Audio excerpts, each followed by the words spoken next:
దినములన్నిటిలో నీ కృపలో మమ్మల్ని బలపరిచి ఆదరించిన విధానం బట్టి నీకు వందనాలు, స్తోత్రాలు. దర్శన దినములో నాయన ఉపవాస ప్రార్థన కూటములో నీ పాద సన్నిధిలో చేరుటకు సహాయం చేశారు. దాసుని ద్వారా అనేక విషయాలు మాతో మాట్లాడి బలపరిచిన దేవా నీకు వందనాలు, స్తోత్రాలు. ధైర్యుడంటి మోషే గారి యొక్క జీవితమును మాకు తెలియపరిచారు. ఐగుప్తిలో నాయన మోషే గారిని మీరు బ్రతికించడానికి గల కారణమును మీ ప్రణాళికలను బట్టి దేవానికి స్తోత్రాలు. మీ పరిశుద్ధాత్మ ప్రేరేపణ ద్వారా నాయన మీ చిత్తము మోషే గారి ద్వారా నెరవేరులాగా నాయన అనేక మంది మగబిడ్డలు వధకు గురైనా కానీ మోషే గారిని మీరు బతికించిన విధానం బట్టి వందనాలు, స్తోత్రాలు. రాజక ఆజ్ఞను మీరులాగు నాయన ఆ రాజ్యమునకు ఆ దేశమునకు అధిపతిగా చేసిన దేవానికి వందనాలు, స్తోత్రాలు. ఇశ్రాయేలు ప్రజలను బాని సంఖ్యల నుండి విడిపించడానికి మోషే గారు మీరు బతికించి మీ ప్రణాళిక చొప్పున నిర్మించిన విధానం బట్టి నీకు వందనాలు, స్తోత్రాలు. దాని పట్ల ఎన్నో గొప్ప కార్యాలను అద్భుతాలను చేసి నాయన ఐగుప్తిలో నుండి బానిసలు గడిపించండి, ఇశ్రాయేలు ప్రజలను నడిపించడానికి మోషే గారిని మీరు ఎన్నుకుంటున్నాండి విధానం బట్టి నీకు వందనాలు, స్తోత్రాలు. ఎన్నో విషయాలు మాతో మాట్లాడి నీ వాక్యము ద్వారా మమ్మల్ని దర్శించి బలపరిచినందుకు స్తోత్రాలు. యువదే కాలములో పునరుద్ధానములో నీ పాద సన్నిధిలో చేరి ఈ రీతిగా నేను స్తుతించుటకు ఈ ధన్యతను బట్టి వందనాలు, స్తోత్రాలు. కొన్ని నిమిషాల పాటల ద్వారా మమ్మల్ని బలపరిచారు. పాటలోని పరమార్థాన్ని మాకు తెలియజేసిన దేవా నీకు స్తోత్రాలు. నాయన మధ్యాహ్న కాల సమయంలో నిలబడుచున్న మీ దాసుని మీ హస్తములో ఎత్తిపట్టండి.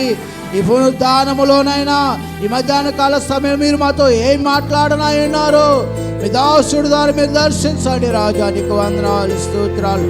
ఆత్మావేశం కలిగిన ఆత్మాభిషేకం కలిగిన మీ దాసుని మీరు దర్శించండి రాజా నీకు వందనాలు. దర్శన దినములలో హైదరాబాద్లో ఉంటుండగా ఈ దినము పునరుద్ధానములోనికి నైనా నడిపించుటకునైనా మీ దాసుని కుటుంబాన్ని క్షేమంగా నీ సన్నిధిలో చేసినందుకు వందనాలు, స్తోత్రాలు. ధ్యానాన్ని ఎత్తబోతున్నట్టు వాక్యము ద్వారా మా జీవితాలు మేము సర్దిద్దుకొని నిరాకడ వరకు కనిపెట్టుకునే భాగ్యాన్ని దయచేయమని మా ప్రభుని మీ కుమారుడైన యేసుక్రీస్తు నామమున అడిగి వేడుకొని ప్రార్థిస్తున్నాము తండ్రి, ఆమేన్.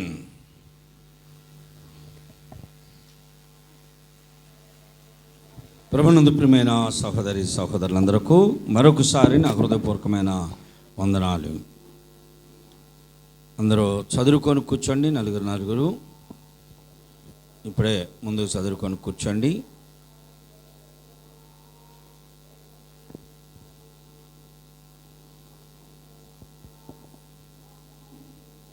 నిన్నటి దినాన ఉపవాస ప్రార్థనా కూటంలో మీ అందరూ కూడా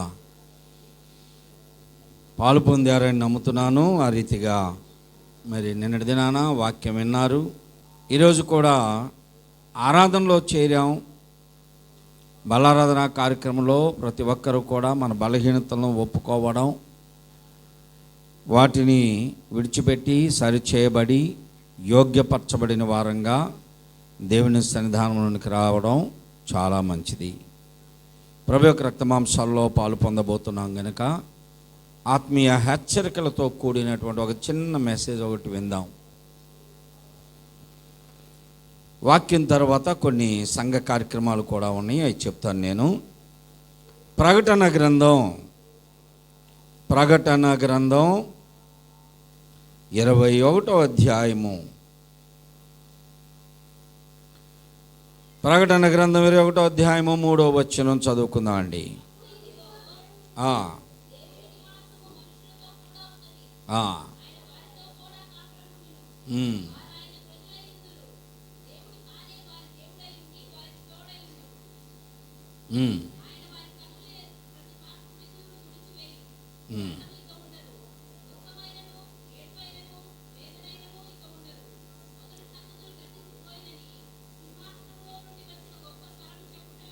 చాలు. ప్రభునందు ప్రియమైన సహోదరి సహోదరులారా,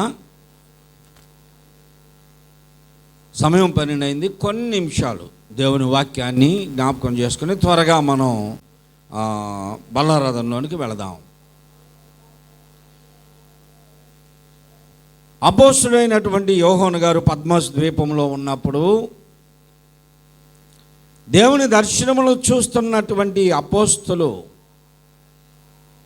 దేవుడు చెప్తున్నాడు, ఇప్పుడు నీవు చూస్తున్నటువంటి ప్రతి విషయాన్ని జ్ఞాపకం పెట్టుకో, వింటున్నటువంటి ప్రతి అంశాన్ని జ్ఞాపకం పెట్టుకో, సప్త సంఘములకు ఈ వర్తమానములు రాసి పంపించు, భద్రపరచుకో, వారికి నీవు ఇవ్వాలి, తెలియచేయాలి అని.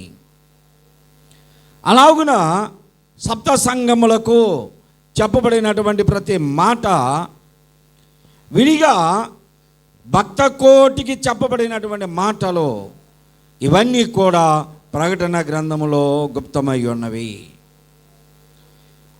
ఇప్పుడు మనం చదువుకున్నటువంటి 21వ అధ్యాయము 3వ వచనములో అపోస్తలు గారి ద్వారా చెప్పబడుతున్నటువంటి మాట, దేవుడు చెప్పినటువంటి మాట. అది ఏమిటి? అది అంటే అంతటా ఎప్పటి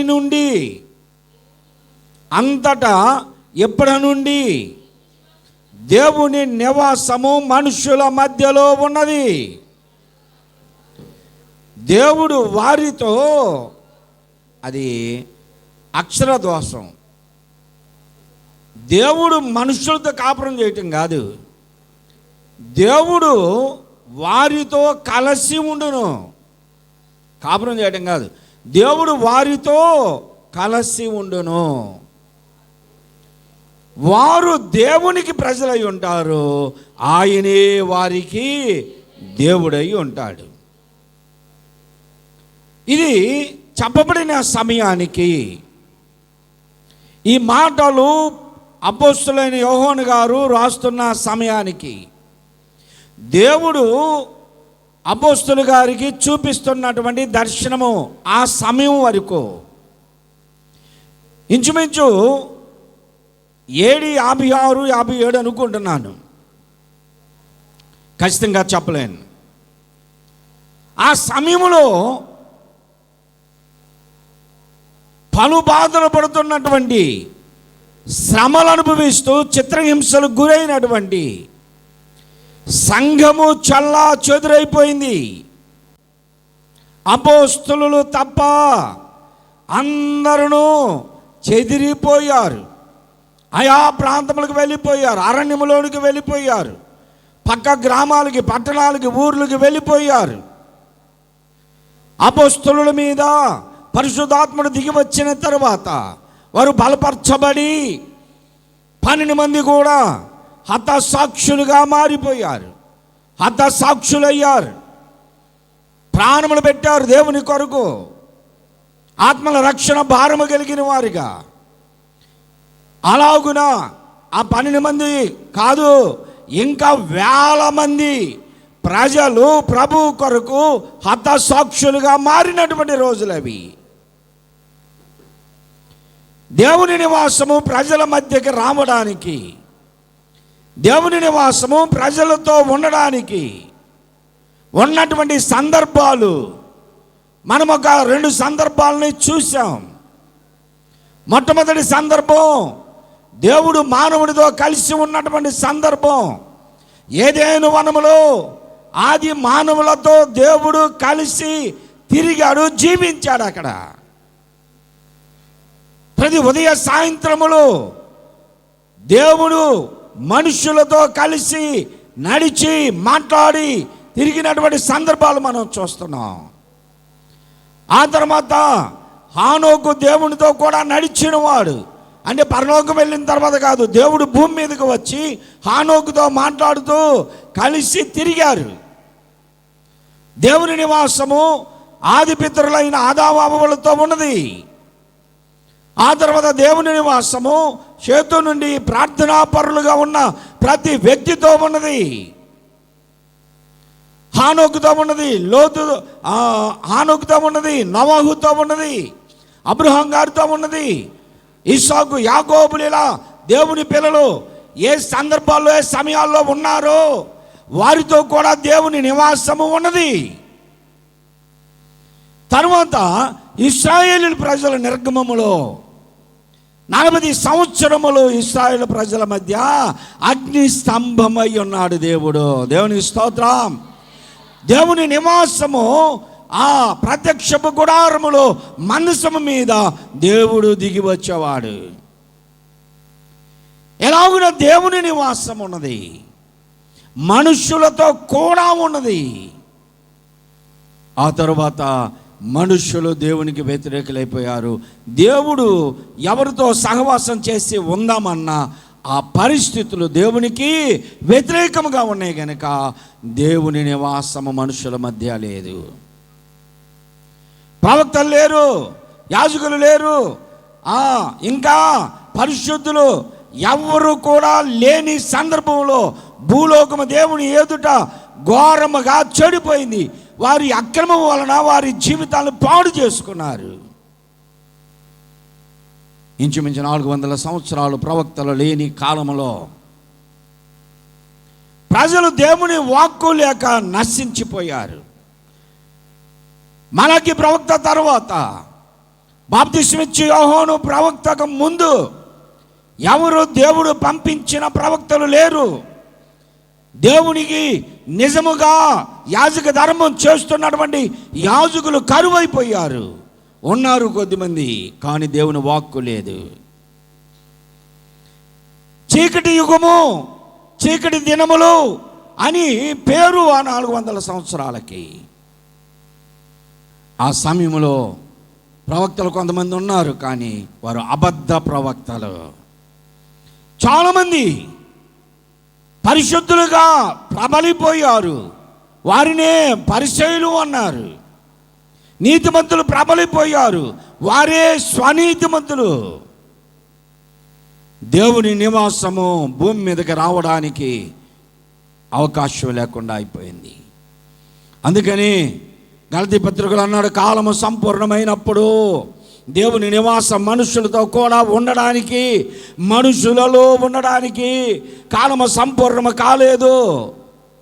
యోగ్యులు అక్కడక్కడ జకర్యా లాంటి వారు, సిమియోను లాంటి వారు, హన్నా లాంటి వారు, ఈమె కన్నికైనటువంటి మరియమ్మ గారులాగా, నీతిమంతుడైన యేసేపులాగా, నీతిమంతుడైనటువంటి నికోదేములాగా ఒక్కొక్కరు ఆయా కుటుంబాల్లో ఆయా ప్రాంతాల్లో ఉన్నారు. కానీ వారు దేవునితో నిబంధన చేసుకొని బ్రతుకుతున్నారు.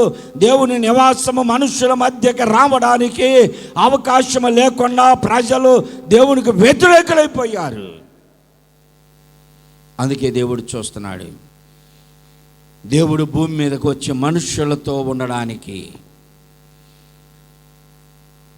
ఇశ్రాయేలీయుల కాలంలో మనకు తెలుసు, దైవజనుడైన మోషే గారి నాయకత్వంలో ప్రజలు నడిపించబడుతున్న సమయంలో మోషే గారితో మాట్లాడడానికి దేవుడు దిగి వస్తే, ఆ షెకెనా మేఘము దిగి రాగానే ఇశ్రాయేలీయుల సమూహములో 100 మంది టపామని పడిపోయి చనిపోతున్నారు. ఎవరికి అర్థం కాలేదు, ఎందుకు చనిపోతున్నారో తెలీదు. ఆ షెకెనా మేఘము వస్తే ప్రజలు చనిపోతూ ఉన్నారు. దైవజనుడు అడిగాడు, అయ్యా నీ రాక మాకు వేదనకరముగా ఉన్నది, ఎందుకు ఇలా జరుగుతుంది? షెకెనా మేఘం రాగానే ప్రజలు చనిపోవడానికి కారణం ఏమిటి? అప్పుడు దేవుడు చెప్పాడు మోషే గారితో, మోషే నేను పరిశుద్ధుడను గనుక మీ మధ్యలోనికి వచ్చినప్పుడు అపరిశుద్ధులుగా ఉన్నవారు చనిపోతున్నారు. కాబట్టి నా రాక మీకు వేదనకరముగా దుఃఖకరముగా ఉండకుండా ఉండాలంటే నీ గుడారమును ప్రజల మధ్యలో నుండి తీసి నీ గుడారమును పాలెమునకు వెలపల వేసుకో. పాలెము అంటే ఆ గ్రామము, ఆ పట్టణము, ఆ దేశము, దానికి వేరుగా నీ గుడారము ప్రత్యేకముగా ఉండాలి. ఎవడైనాను యెహోవాను కలుసుకొనుటకు, దేవుణ్ణి కలుసుకొనుటకు సిద్ధపడిన ఎడల వాడే అక్కడికి పాలెం వెలుపలున్న ప్రత్యక్షపు గుడారము దగ్గరికి రావాలి. దేవునికి స్తోత్రం. ప్రభువునందు ప్రియమైన సహోదరి సహోదరులారా, దేవుడే ఇశ్రాయేలీయుల మధ్యలో అగ్ని స్తంభముగా ఉండి మేఘ స్తంభముగా ఉండి వారితో కలిసి నడిచి వారిని నడిపించినటువంటి దేవుడు పరిశుద్ధుడు. ప్రజలు అపరిశుద్ధులుగా ఉన్నారు కనుక వారు చనిపోతూ ఉండగా దేవుడే ఇదిగో నేను రావటం ప్రజలకి దీవెనకరముగా ఉండాలి, కానీ ప్రజలు చనిపోతున్నారు, ఇలా కాదు, నేను ఇదిగో ప్రత్యేకంగా ఒక నివాసం ఏర్పరచని అక్కడ ప్రత్యక్షపు గుడారపు కొలతలు ఇచ్చి మందసమును ఏర్పాటు చేయమని అక్కడికి వస్తున్నాడు దేవుడు. ప్రభువునందు ప్రియమైన సహోదరి సహోదరులారా, ఆ తదుపరి దేవుడు ప్రజల్లోనికి రావడానికి ఇష్టపడుతున్నాడు. ఒక ప్రత్యేకమైన స్థలంలో కాదు, ప్రత్యేకమైనటువంటి స్థలంలో కాదు, ప్రజల మధ్యలోనికి రావాలి. ఒక మందిరమును కట్టించాడు, సొలొమోను మందిరము. అక్కడికి కూడా కేవలం పరిశుద్ధులు, యాజకులతో సహా పరిశుద్ధులుగా ఉంటేనే ఆ మందిరంలోకి ప్రవేశించగలరు. ప్రధాన యాజకుడు సంవత్సరానికి ముమ్మారు ఆ దేవాలయంలోనికి ప్రవేశించడానికి వారు పరిశుద్ధులుగా ఉండాలి. ఇవన్నీ నియమ నిబంధనలు ఉన్నాయి. సామాన్యమైనటువంటి ప్రజలు ఎవరు కూడా దేవుణ్ణి కలుసుకోవడానికి సంబంధం లేకుండా పోయింది. కాబట్టి అయ్యా నువ్వు మాతో ఉండాలి, మా మధ్యలోకి రావాలి, మాకు నీవు కావాలి అని అడిగినప్పుడు దేవుడు అన్నాడు, ఇదిగో నేను మీతో కూడా ఉండడానికి వస్తున్నానని. దేవుడే తగ్గించుకొని రిక్తునిగా తను తాను తగ్గించుకొని దేవునితో కూడా ఉండుట, సమానముగా ఉండుట విడిచిపెట్టకూడని భాగ్యమని ఎంచుకొనలేదు. కానీ ఫిలిప్పీ పత్రిక 2:5 అంటున్నాడు ఆయన, దేవునితో కూడా ఉండుట విడిచిపెట్టకూడని భాగ్యమని ఎంచుకొనక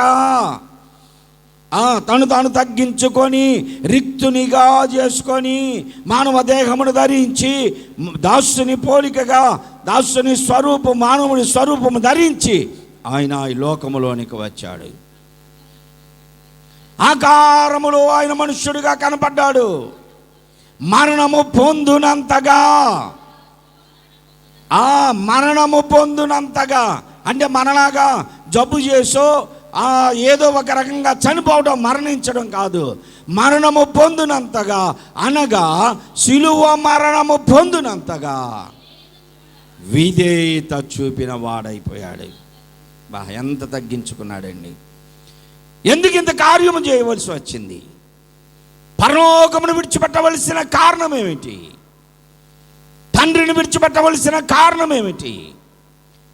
వేలాది కోట్లాది దూత గణముల చేత నిత్యము పరిశుద్ధుడు పరిశుద్ధుడు పరిశుద్ధుడు అని గానం ప్రతి గానముల చేత స్తుతించబడుతూ సుఖముగా ఉండవలసినటువంటి దేవుడు ఎవరును సమీపింపరాని తేజస్సులో తాను మాత్రమే నివసింపగలిగినటువంటి దేవుడు నిన్ను నన్ను ప్రేమించి ఆయన మన మధ్య నివసించడానికి, మనలో నివసించడానికి ఆయన తను తాను రిక్తునిగా తగ్గించుకున్నాడు. దేవునికి స్తోత్రం.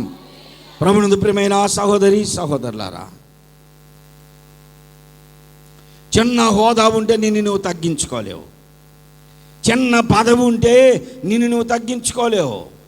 దేవుడు నిన్ను హెచ్చిస్తే నిన్ను నువ్వు తగ్గించుకోవడం నేర్చుకోలేవు. ఎన్నో సందర్భాల్లో నేను చూస్తూ ఉంటా, విశ్వాసుల్లో కొంచెం ఉద్యోగం చేసే వాళ్ళు ఉంటే, విశ్వాసుల్లో ఎవరైనా సహోదరులో కానీ సహోదరులో కానీ కొంచెం అందరికంటే కొంచెం ఎక్కువ చదువుకొని ఉంటే, అందరికంటే కొంచెం చిన్న పదవిలో ఉంటే, అందరికంటే కొంచెం ఉన్నతమైన స్థితిలో ఉంటే మందిరంలోకి వచ్చినా వారికి ప్రత్యేకత కావాలి, మందిరంలో ఉన్నా వారు ప్రత్యేకమైన సీటు కావాలి, వారికి ప్రతిదీ కూడా అన్ని హోదాలోనే ఉండాలి. నలుగురితో కలిసి కూర్చోలేరు, నలుగురితో కలిసి మాట్లాడలేరు, నలుగురితో కలిసి ఐక్యంగా ఉండలేరు. కారణం ఏమిటంటే మేము అందరికంటే మేము ప్రత్యేకంగా కనపడాలి, ప్రత్యేకంగా కనపడాలి. సర్వజ్ఞుడైన దేవుడు, సర్వశక్తి కలిగిన దేవుడే నేను వారిలో ఒకనిగా ఉండాలని ఆయన తగ్గించుకొని భూలోకంలోనికి వస్తే, నీవేమో అన్నిటిలో నేను ప్రత్యేకంగా ఉండాలనుకుంటున్నావు. ఏముంది మనకి ఇతరుల కంటే మనకి అంత ఘనత ఏముంది? ఎవరికి లేనంత ఘనత ఉందా మనకంటే యోగ్యులు, మనకంటే చదవరులు, మనకంటే ఉద్యోగస్తులు, మనకంటే ధనవంతులు, మనకంటే అన్ని విషయాల్లో ఇంకా పై స్థితిలో, ఉన్నత స్థితిలో ఉన్నవారు ఉన్నారు. తగ్గింపు జీవితం. యేసు ప్రభు అంట మరణము పొందునంతగా అనగా అన్నాడు. మరణము పొందునంతగా అంటే మనం కూడా మరణం పొందుతాం. ఏం మరణం అది?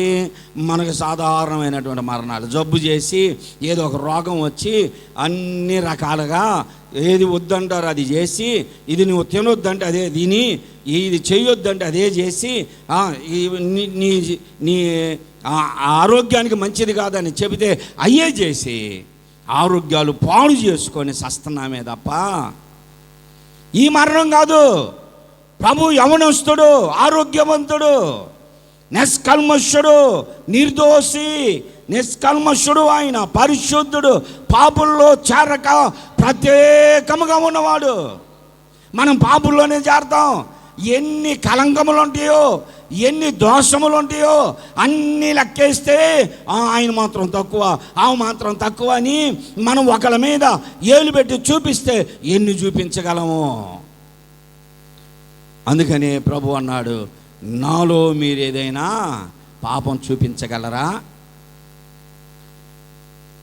నాలో పాపం ఉందని మీలో ఎవరైనా స్థాపించండి, చూపించండి, నిరూపించండి అంటే అందరు బెత్తరపోయారు. ఆయనలో ఏం పాపం చూపిద్దాం, ఏం చేద్దాం, ఎలా తప్పుని పడదాం అని అంటుండగా ఇప్పుడు అంటున్నాడు ఆయన, మీలో పాపము లేని వారు ఎవరో చెప్పండి అన్నాడు. రెండు ప్రశ్నలు. ఒకటేమో నాలో పాపాన్ని చూపించండి అన్నాడు, ఎవరు చూపించలేకపోయారు. రెండవది అంటున్నాడు, మీలో పాపము లేని వారు ఎవరో చెప్పండి. యేసు ప్రభు వారు అడిగినటువంటి రెండు ప్రశ్నలో నాలో పాపము నిరూపించండి, ఎవరు నిరూపించలేకపోయారు. నువ్వు ఎలాంటి వాడి, నీ చూపు మంచిది కాదు, నీ నడక మంచిది కాదు, నీ మాట మంచిది కాదు, నీ ప్రవర్తన మంచిది కాదు అని ఎవ్వరు ఇంత చిన్న లోపాన్ని ఆయన చూపించలేకపోయారు. అందువలన మీలో పాపం లేని వారు ఎవరో చెప్పండి అంటే ఎవ్వరు కూడా అక్కడున్న వారిలో నాలో పాపం లేదయ్యా అని చెప్పుకోగలిగిన వారు ఎవరో లేరు. ఎవరు లేరు. ఆ రోజుల్లోనే కాదు, ఈ రోజుల్లో కూడా అంతే. ప్రభు మనల్ని ప్రశ్నిస్తే, ఇప్పుడు ఒకవేళ ప్రభు దిగి వచ్చి ఇప్పుడు ప్రశ్నిస్తే మీలో పాపం లేని వారు ఎవరో రండి అంటే అందరం ఎవరికి వారం మనం ఏమనుకుంటామంటే, నేను పరిశుద్ధురాలని, నేను పరిశుద్ధుని, నాలో అసలు లోపం లేదు, దోషం లేదు, పాపం లేదు అని అనుకుంటాం. మనలాంటి వాళ్ళని ఏమన్నాడో తెలుసా ప్రభు? స్వనీతిమంతులు అన్నాడు. మారు మనస్సు అక్కరలేని 99 మంది అదిగో అడవిలో వదిలిపెట్టారే గొర్రెలు, వారితో సమానం. 99 మంది మారు మనస్సు అక్కరలేని వారిల్లు నీతిమంతులు, స్వనీతిమంతులు, వారికి వారే పొగుడుకునేవారు, వారికి వారే హెచ్చించుకునేవారు. వీరికి అది కావాల్సింది. ఇదిగో ప్రభు అంటున్నాడు, తను తాను రిక్తునిగా తగ్గించుకున్నాడు, మరణము పొందునంతగా, అనగా సిలువ మరణము పొందునంతగా. సిలువ మరణం బహు కఠినమైంది, చిత్రహింసలు అనుభవించవలసింది. తను తాను తగ్గించుకొని సిలువలో తన ప్రాణమును పెట్టి ఆయన చనిపోయి సమాధి చేయబడ్డాడు. ఇంతకంటే దీనుడు ఇంకెవరున్నారు చెప్పండి? అందుకని ఆ ప్రభు అంటున్నాడు, ఇప్పుడు నేను మీలోనికి రావాలి, మీతో కూడా ఉంటాను అన్నాడు. ఎంతమంది ఇష్టపడుతున్నారు దేవునికి స్తోత్రం చెప్పండి. ఆయన నాలోనికి రావాలి, నాతో కూడా ఉండాలి, సదాకాలము నేను మీతో కూడా ఉన్నాను అన్నాడు. భయమే ఎందుకు ఇంకా మనకి?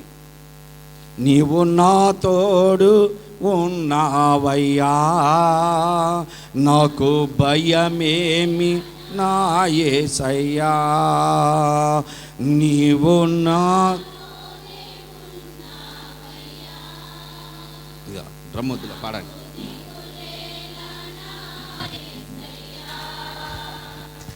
నాకు భయమేలా, నాకు దిగులేలా, నాకు చింతేలా, నాకు భీతేలా.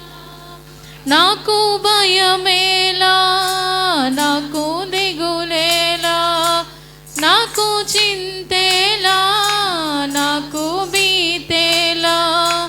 నీవు నా తోడు ఉన్నావయ్యా,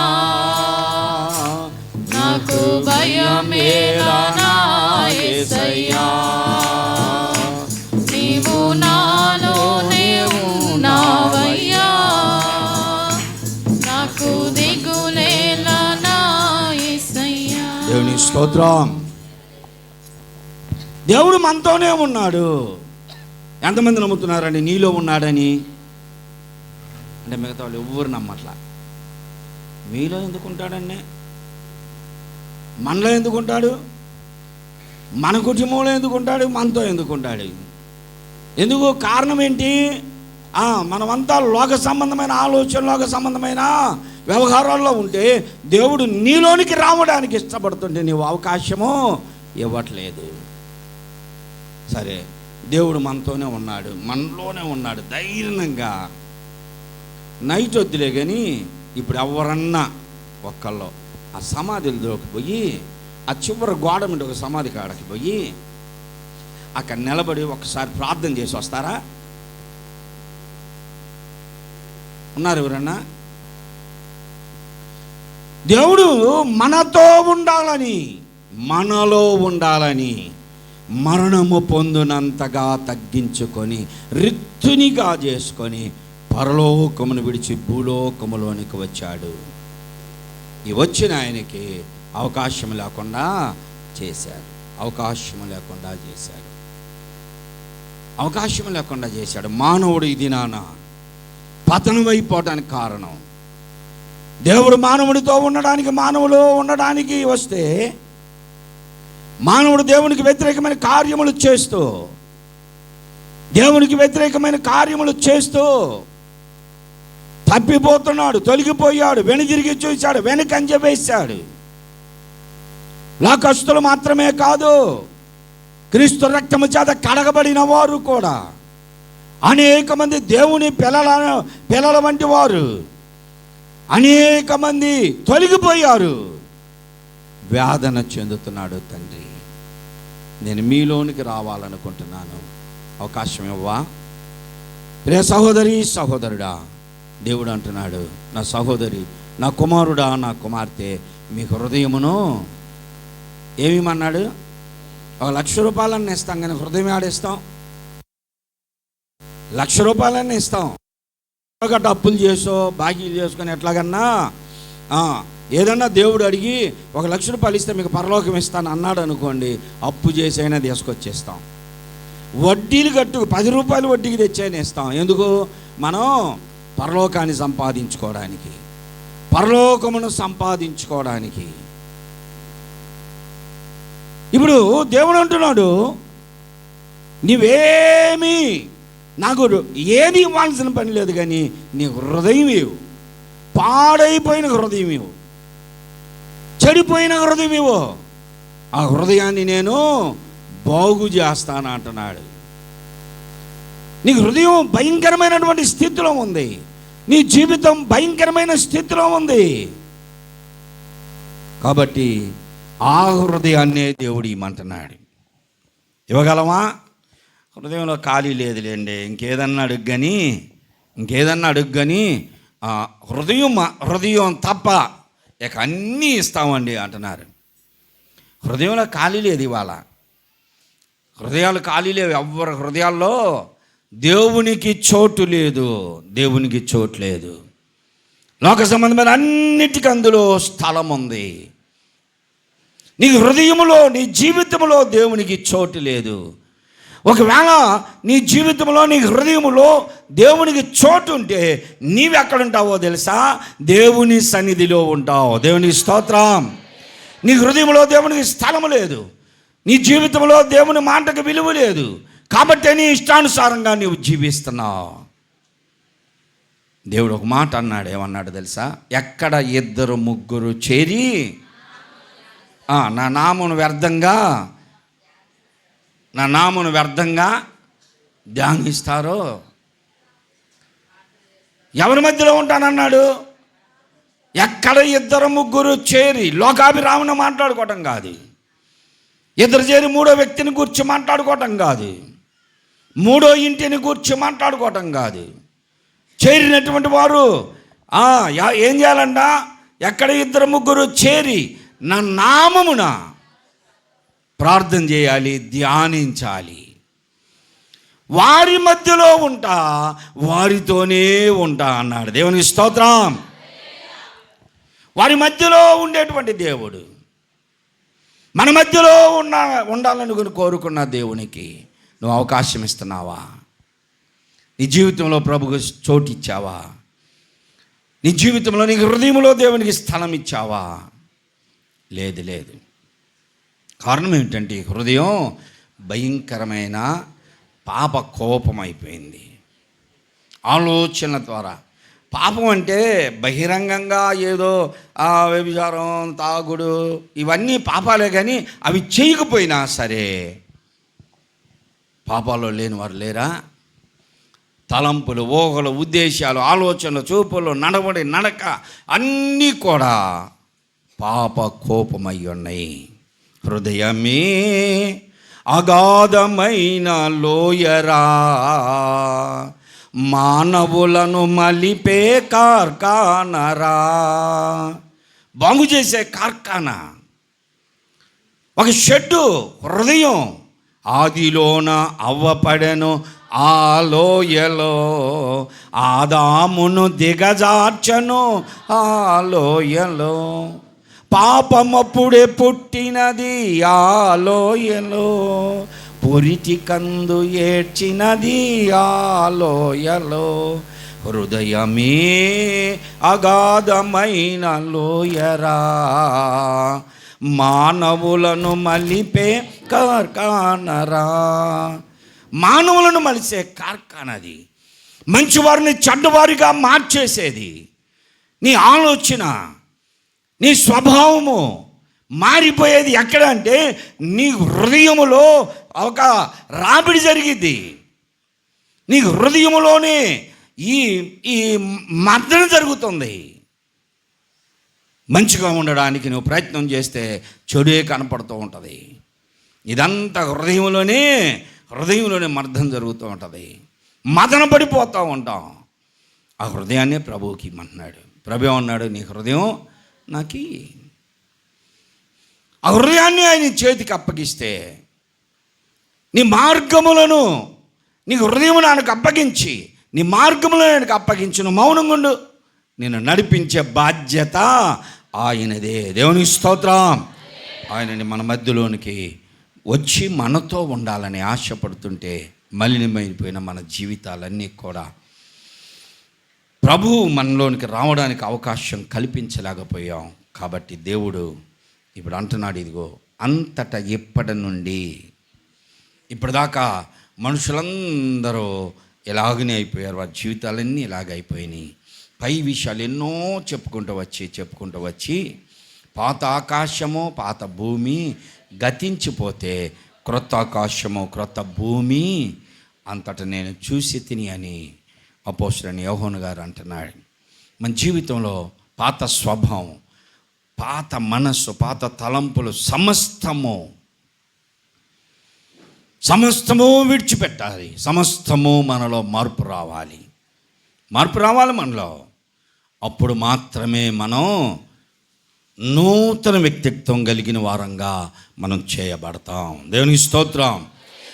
ఆ ప్రత్యక్షపు గుడారములోనికి వచ్చిన దేవుడు, ఆ మందసం మీదకి వచ్చినటువంటి దేవుడు, 40 సంవత్సరములు ఇశ్రాయేలీయులతో ఉన్న దేవుడు. మనం పాట పాడుకుంటూ ఉంటాం ఆంధ్ర క్రైస్తవ కీర్తనలో, ఇశ్రాయేలు సైన్యమునకు ముందు నడచిన దైవమా, నేడు మాతో కూడా నుండి మమ్ము నడిపించుమా. ఇశ్రాయేలీయులతో వారి ముందు ఉన్నాడు, వెనుక ఉన్నాడు, మధ్యలో ఉన్నాడు, వారిని ఆవరించి ఉన్నాడు దేవుడు. ఇది నన్ను మనతో కూడా ఉండడానికి ఇష్టపడుతున్నాడు. ఎక్కడ ఇద్దరు ముగ్గురు చేరి ఆయన నామమును ధ్యానిస్తారో వారి మధ్యలో ఉంటానంటున్నాడు. ఈ ధ్యానించే వారు ఎలాంటి వారై ఉండాలి, ఎలా ఉంటే వారు ధ్యానించగలరో, దేవుని మాటలను ధ్యానించేవారు పరిశుద్ధులై ఉండాలి, ప్రవర్తనలో మార్పు కలిగిన వారై ఉండాలి, క్రొత్త స్వభావము క్రొత్త మనస్సు కలిగిన వారుగా ఉండాలి, వారిలో ఒక నూతనత్వం రావాలి. ఇలాంటి వారు ఇద్దరున్నా చాలండి, ఒక ముగ్గురున్నా చాలు. ఆ ఇద్దరు ముగ్గురు చేరి ప్రార్థన చేస్తూ ఉండగా పరిశుద్ధాత్ముడు వారిలోనికి వస్తాడు. దేవునికి స్తోత్రం. ఇద్దరు చాలు, వారిద్దరు భార్యాభర్తలై ఉన్నా చాలు, వారిద్దరు తల్లి కూతురులై ఉన్నా చాలు, వారిద్దరు తండ్రి కొడుకులై ఉన్నా చాలు, వారిద్దరూ పక్కపక్క ఇంటి వాళ్ళై ఉంటే చాలు, వారిద్దరూ ఒకే సంఘములో ఉన్నవారైనా పర్వాలేదు. ఎవరైనా సరే ఇద్దరు ముగ్గురు చేరి దేవుని నామమును ప్రార్థిస్తూ ధ్యానిస్తూ ఉంటే లోకము గుర్తు రాకూడదు, పాపం గుర్తు రాకూడదు. ప్రవర్తన కలిగిన వారుగా, పరిశుద్ధత కలిగిన వారుగా దేవునిలో ఉంటే పరిశుద్ధాత్ముడు వారిని ఆత్మాభిషేకము చేత నింపి అద్భుతముగా వాడుకుంటాడు. దేవునికి స్తోత్రం. నీవు అలా నింపబడాలని కోరుకుంటున్నావా? ఒక పరిశుద్ధాత్మ శక్తి చేత నీవు నడిపించబడాలనుకుంటున్నావా? ఎప్పుడో ఒకసారి అందరూ ఆరాధన చేస్తుంటే అప్పుడు మనం ఏదో పరిశుద్ధాత్మ వచ్చింది అనుకోండి. కాదు, పరిశుద్ధాత్మను మనలో ఉండాలి. యేసుప్రభు ఈ లోకంలో జీవించిన కాలంలో ఏం చెప్పాడు తెలుసా? నేను వెళ్ళుట మీకు ప్రయోజనకరము, నేను వెళ్ళకపోతే మీకు ప్రయోజనం లేదు, నేను వెళ్ళిపోయిన తర్వాత అతడు వచ్చి మీతోనూ మీలోనూ ఉండును అన్నాడు. దేవునికి స్తోత్రం. మనతోనే ఉన్నాడు పరిశుద్ధాత్ముడు, మనతో ఉన్నాడు. ఇప్పుడు దిగిరా అనడం కాదు, మనతో ఉన్న పరిశుద్ధాత్మకు మనం అవకాశం ఇస్తే మన జీవితంలో పరిశుద్ధత, మన మాటలు, మన చూపులు, మన నడతలు, మన నడకలు, మన హృదయం అంతా ఖాళీ అయిపోయి లోక సంబంధమైనది ఏదీ లేకుండా దేవునికి నిలయముగా మార్చబడితే పరిశుద్ధాత్ముడు అందులోనికి వస్తాడు. దేవుడు మనతోనే ఉంటాడు. గ్లోరీ. దేవుడు మనలోనికి రావడానికి పరిశుద్ధాత్ముడు మనల్ని పరిశుద్ధపరుస్తాడు. అప్పుడు అన్నాడు, అప్పుడు దేవుని నివాసము మనుష్యులతో కూడా ఉన్నది. దేవుని నివాసం, దేవుడే మనతో నివసిస్తాడు, దేవుడే మన మధ్య నివసిస్తాడు. దేవుని నివాసం మనుషులతో ఉండడం అంటే సామాన్యం అనుకుంటున్నారా? సామాన్యమా? దేవుని నివాసం మనుషులతో ఉండడం అంటే సామాన్యం అనుకుంటున్నారా? దేవుడు వచ్చి నీతో ఉండడం అంటే సామాన్యం అనుకుంటున్నావా? దేవుడు ఎవరిలోనికి వచ్చాడు, దేవుడు వచ్చి పోనకం వచ్చిందని దేవుడు మాట్లాడుతూ ఉండడం అంటే సామాన్యం అనుకున్నావా? నీలో పరిశుద్ధత దేవుడు చూసేది ప్రథమముగా. నీవు ఎంత ఇస్తున్నావో, నీవు ఎంత పని చేస్తున్నావో, ఎంత సంఘానికి అనుకూలంగా ఉన్నావో, ఇవన్నీ ఒక ఎత్తు అయితే అవి కాదు దేవునికి కావాల్సింది. నీ జీవితంలో పరిశుద్ధత ఆయనకు అవసరం. పరిశుద్ధత కావాలి. అందుకనే దైవజనుడు యేసన్న గారి పాట, తేజోవాసుల స్వాచ్ఛమందు నన్ను చేర్చుటేని నిత్య సంకల్పమా, నన్ను చేర్చుటేని నిత్య సంకల్పమా, తేజోవాసుల స్వాచ్ఛమందు. దేవుని దూతలు, పరిశుద్ధులు, తేజోవాసులు వారి యొక్క స్వాచ్ఛములో నన్ను చేర్చాలనేది అసలు నీ ఉద్దేశం కదయ్యా. ప్రభునందు ప్రియమైన సహోదరి సహోదరులారా, అంతటా దేవుని నివాసము మనుష్యులతో కూడా ఉన్నది, మనతో కూడా ఉన్నది. దేవుడు వారితో కలిసి ఉండును. ఆయన మనతో కలిసి ఉంటాడు. మనము ఎంతమంది ఉన్నా, ఒక్కరు, ఇద్దరు, ముగ్గురు, 10 మంది, 100 మంది, 1000 మంది ఉన్నా ఆయన మనతోనే కలిసి ఉంటాడు. మనం ఎప్పుడు ప్రవచనం చెప్పాలో పరిశుద్ధాత్ముడికి తెలుసు. దేవుని స్తోత్రం. ఎప్పుడు నీవు ఆత్మీయంగా ప్రవశించాలో దేవుడు తన వాక్కును నీ నోట ఉంచి నీతో పలికిస్తాడు. సంఘములో ఎవరికి ఏ వాక్కు అవసరమో ఫలాని వాళ్ళతో మాట్లాడు అంటే మనం ఏదో కావాలని మనసులో పెట్టుకొని మాట్లాడటం కాదు, కానీ దేవుడే పరిశుద్ధాత్మతో నింపి ప్రవచనము మన నోట ఉంచుతాడు. దేవునికి స్తోత్రం. నువ్వు ప్రవశించాలని ఆశపడుతున్నావా? భాషలు మాట్లాడడం ఎంత అవసరమో ప్రవశించడం అంత అవసరం. ప్రవశించు, పాపుల్ని సరిచేయి, బలహీనుల్ని బలపరచు, రోగుల్ని స్వస్థతపరచు. నీ ప్రవచనము ప్రజలకి ఆశీర్వాదకరముగా ఉండాలి. నీ ప్రవచనము కుటుంబాలకి దీవెనకరముగా ఉండాలి. నీ ప్రవచనం సంఘములకు ఆశీర్వాదకరముగా ఉండాలి.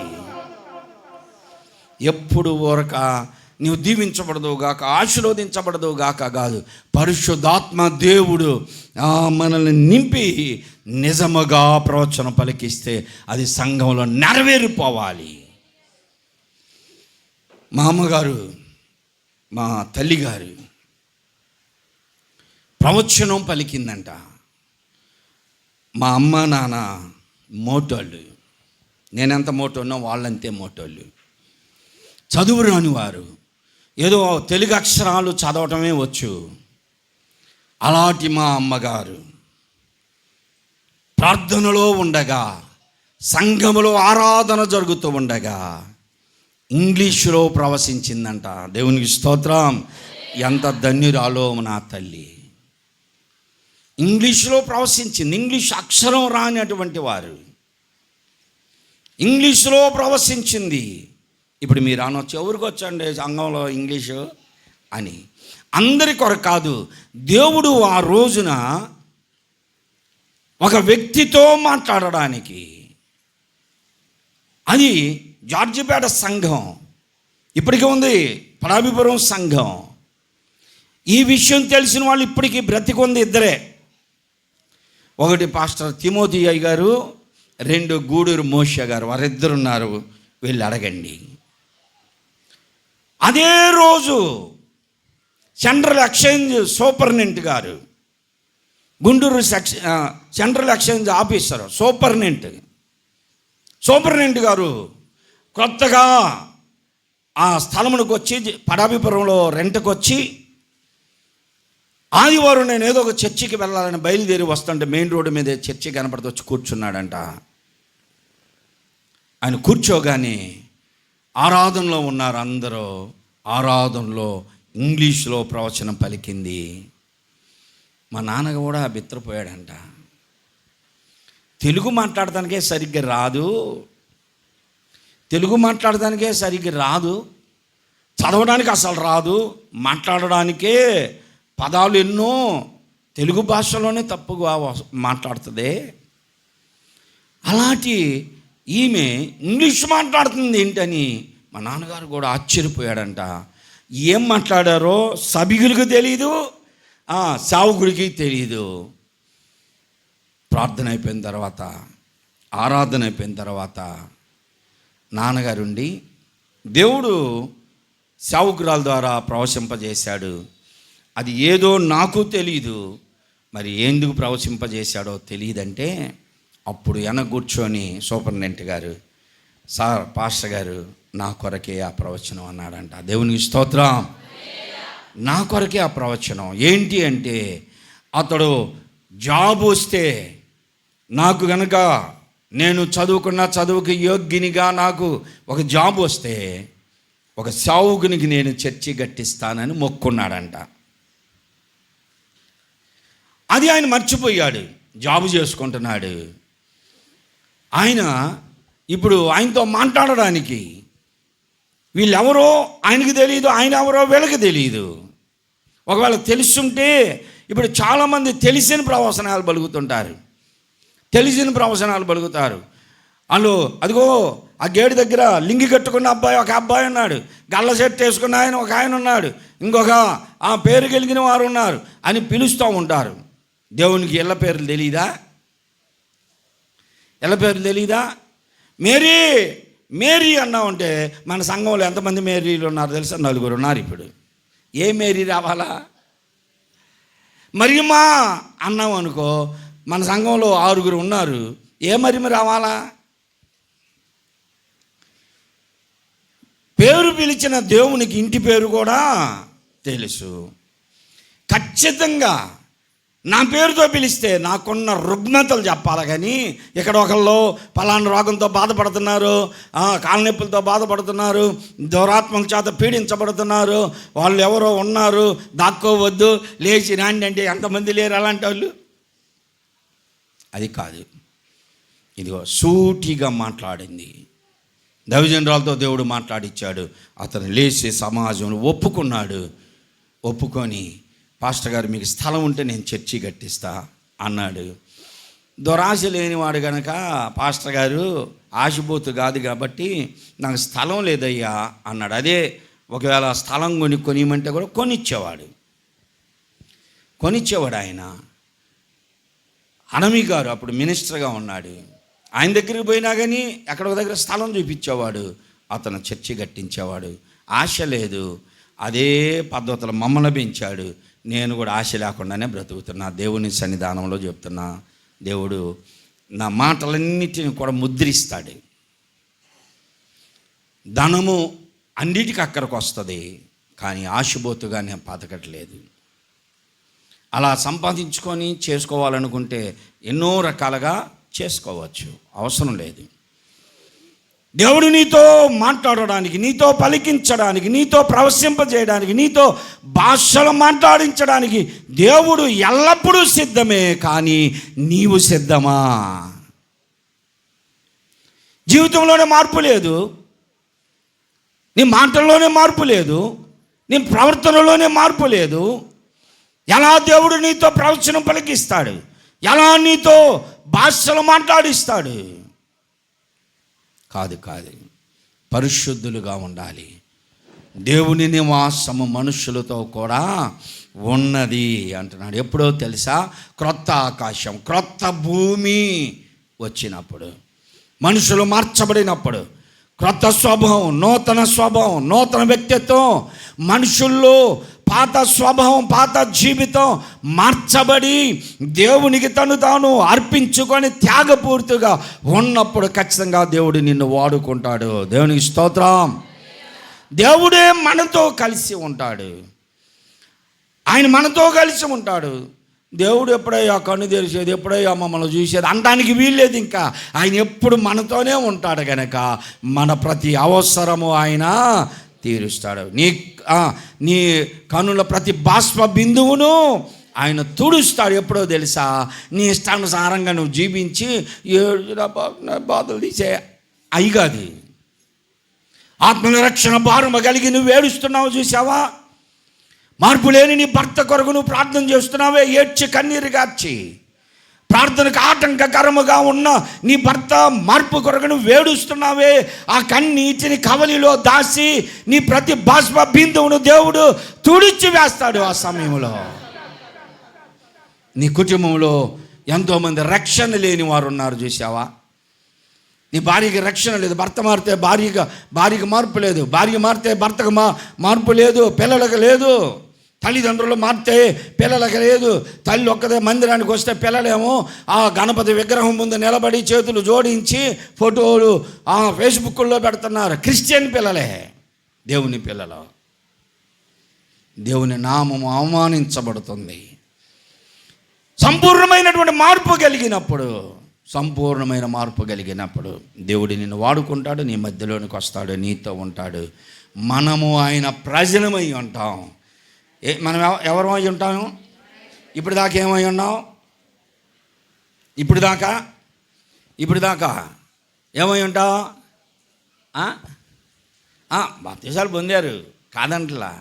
ఇప్పుడు దాకా మేము వైసీపీ ప్రజలమండి, మేము టీడీపీ ప్రజలమండి, మేము ఇంకోటి ఏంది జనసేన ప్రజలమండి. ఈ లోకంలోనే ఈ పార్టీలు. దేవుని పిల్లలుగా ఉంటే మనకు పార్టీలతో, పదవులతో, లోకంతో, దేనితో మనకి సంబంధం ఉండదు. వారు ఆయన ప్రజలయ్యుందురు. అప్పుడు ఎవరు లేచినా ప్రియమైన దేవుని పిల్లలారా అంటే అది ఎంత మహిమో. ప్రియమైన దేవుని పిల్లలారా, దేవుని పిల్లలో ఒక ప్రత్యేకత ఉంటుంది. దేవుని పిల్లల్లో ఒక మార్పు ఉంటుంది. దేవుని పిల్లల పరిశుద్ధులు. నేను పరిశుద్ధుని కనుక నా పిల్లలు కూడా పరిశుద్ధులుగా ఉండాలనుకుంటాం.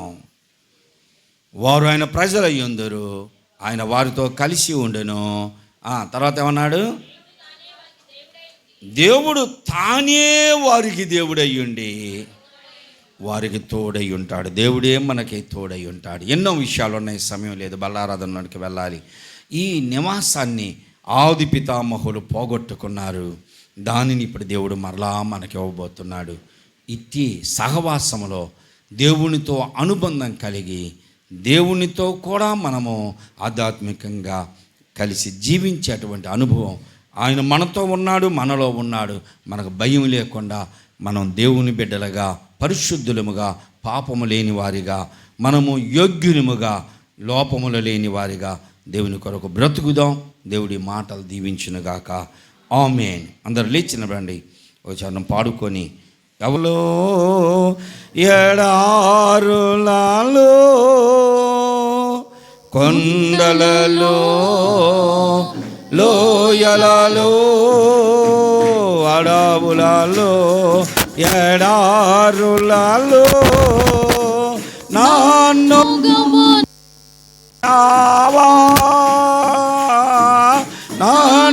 నడిపించిన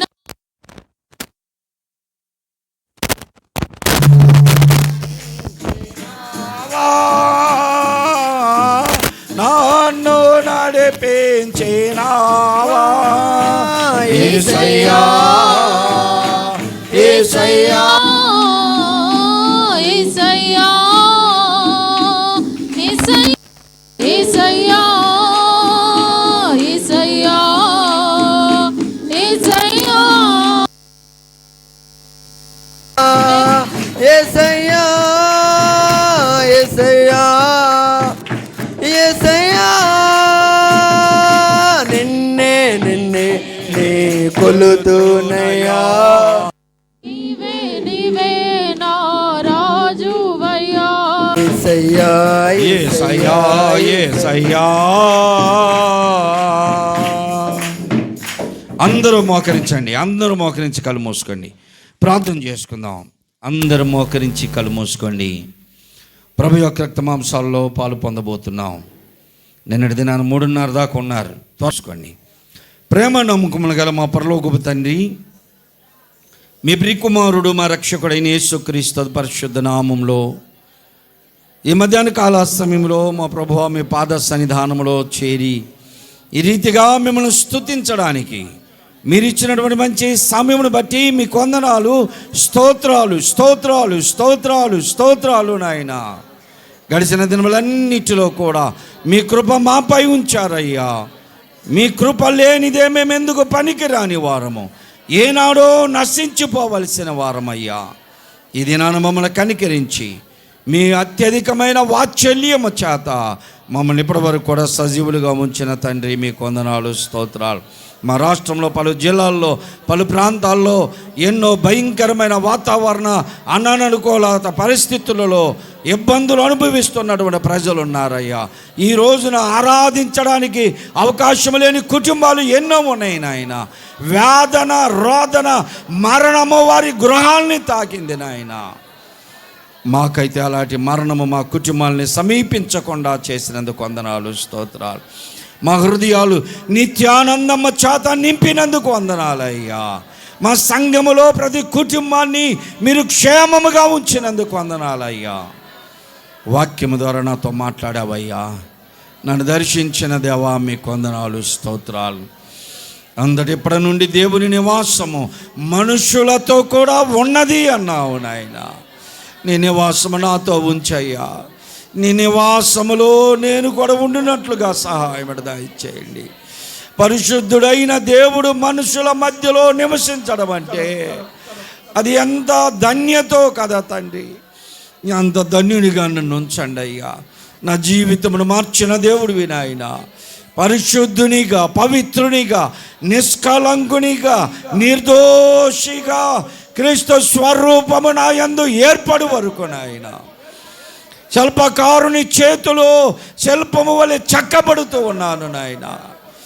ఆర్థికపరమైన ఇబ్బందులు కావచ్చు, అనారోగ్యములు కావచ్చు, శోధనలు కావచ్చు, ఏ విధము చేతనైనా నన్ను చెక్కండి నాయన.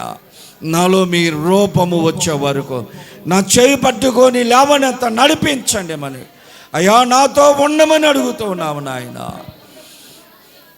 వారు ఆయనకు ప్రజలయ్యిందురు అంటున్నావు. అవును తండ్రి, నేను నీ స్వాస్థ్యము నాయన, నేను నీ స్వాస్థ్యము. నీ కొరకే నేను ప్రతి క్షణము అనుక్షణము నిన్నే ఆరాధిస్తూ నీ కొరకు బ్రతుకున్నట్లుగా సహాయం దయచేయమని అడుగుచున్నాం తండ్రి. మీ వందనాలు, స్తోత్రాలయ్యా. మా ప్రతి బాష్ప బిందువుని మీరు తుడుస్తారయ్యా. మనుషులు ఒకవేళ హేళన చేయవచ్చు, మేము దుఃఖంలో ఉండగా మమ్మల్ని నిందించవచ్చు, మేము బాధల్లో ఉండగా మమ్మల్ని తృణీకరించవచ్చు, మా కష్టాల్లో మమ్మల్ని చేయి విడవచ్చు అయ్యా. ఎన్నడూ చేయి విడవని దేవుడివి నాయన. మమ్మల్ని చూసి హేళన చేసేవారు, మమ్మల్ని చూసి దూషించేవారు, మమ్మల్ని చూసి నిందించేవారు మా చుట్టూ ఉండవచ్చు, కానీ మా చేయి పట్టుకొని ఈ కౌగిట మమ్మల్ని దాచే దేవుడివి నీవు నాయన. కనుక తండ్రి, మాలోనికి మీరు రండి అయ్యా. మమ్మల్ని మీతో ఐక్యత, ఏకత్వము కలిగిన వారిగా చేయండి.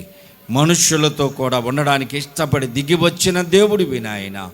నీవు నివసించడానికి యోగ్యమైన నివాసముగా నా హృదయమును, నా జీవితమును, నా కుటుంబమును, నా సంఘమును నేను సిద్ధపరచులాగున సహాయమును దయచేయండి అయ్యా.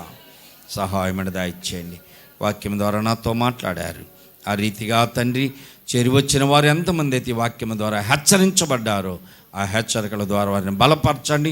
ప్రతి విధమైన బలహీనతకు దూరపరిచి యోగ్యపరిచి యోగ్యులుగా ప్రతి కుటుంబాన్ని, ప్రతి వ్యక్తిని మీరు సిద్ధపరిచి మీ పాత్రలో చేయించుటకు సహాయమని దయచేయండి.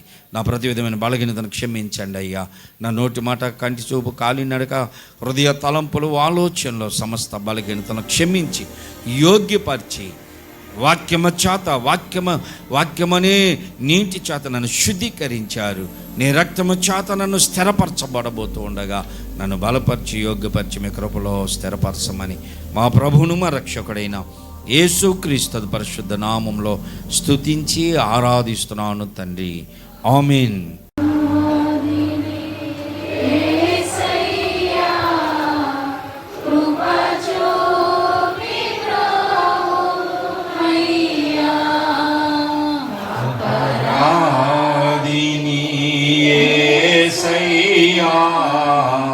కృప చూపి బ్రోమయ్యా, నెపమెంచకాయని కృపలో, నెపమెంచకాయని కృపలో అపరాధములను క్షమించు, అపరాధములను క్షమించు, అపరాధములను